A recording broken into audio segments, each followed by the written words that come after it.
किसी भी देश का संविधान उसकी राजनीतिक व्यवस्था का बुनियादी सांचा ढांचा निर्धारित करता है, जिसके अंतर्गत उसकी जनता शासित होती है।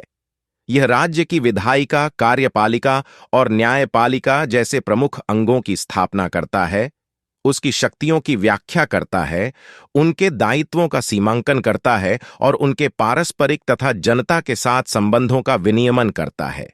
इस प्रकार किसी देश के संविधान को उसकी ऐसी आधार विधि, कानून कहा जा सकता है जो उसकी राज व्यवस्था के मूल सिद्धांतों को निर्धारित करती है। वस्तुतः प्रत्येक संविधान उसके संस्थापकों एवं निर्माताओं के आदर्शों, सपनों तथा मूल्यों का दर्पण होता है।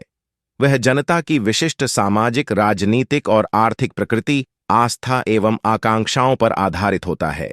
द्वितीय विश्व युद्ध की समाप्ति के बाद जुलाई 1945 में ब्रिटेन ने भारत संबंधी अपनी नई नीति की घोषणा की तथा भारत की संविधान सभा के निर्माण के लिए एक कैबिनेट मिशन भारत भेजा, जिसमें 3 मंत्री थे।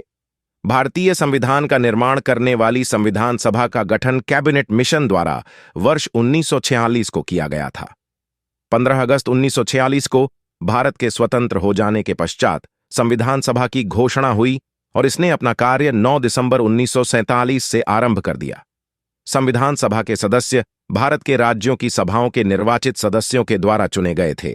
जवाहरलाल नेहरू, डॉ भीमराव अंबेडकर, डॉ राजेंद्र प्रसाद, सरदार वल्लभ भाई पटेल, मौलाना अबुल कलाम आजाद आदि इस सभा के प्रमुख सदस्य थे। इस संविधान सभा ने 2 वर्ष 11 माह 1800 दिन में कुल 114 दिन चर्चा की। संविधान सभा में कुल 12 अधिवेशन किए तथा अंतिम दिन 284 सदस्यों ने इस पर हस्ताक्षर किया और संविधान बनने में 166 दिन बैठक की गई। इसकी बैठकों में प्रेस और जनता को भाग लेने की स्वतंत्रता थी।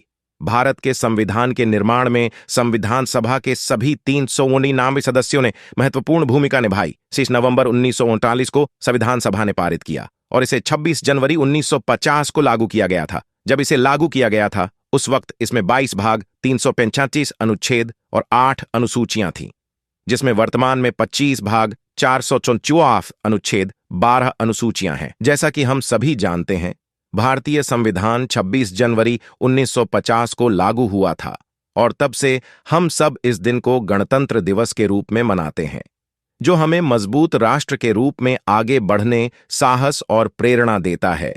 यह दिन हमें भारत गणराज्य की स्थापना की याद दिलाता है। इस दिन हम उन महापुरुषों को भी याद करते हैं जिन्होंने भारत को स्वतंत्रता दिलवाने और भारतीय संविधान को लागू करने में महत्वपूर्ण भूमिका निभाई। इनकी बदौलत ही भारत आज एक गणराज्य देश कहलाता है।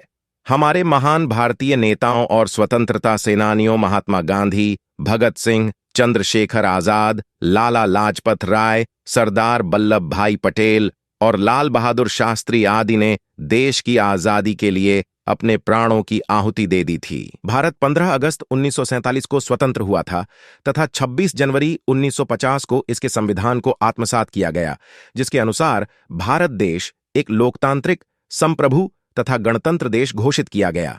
26 जनवरी 1950 को देश के प्रथम राष्ट्रपति डॉक्टर राजेंद्र प्रसाद ने 21 तोपों की सलामी के साथ ध्वजारोहण कर भारत को पूर्ण गणतंत्र घोषित किया।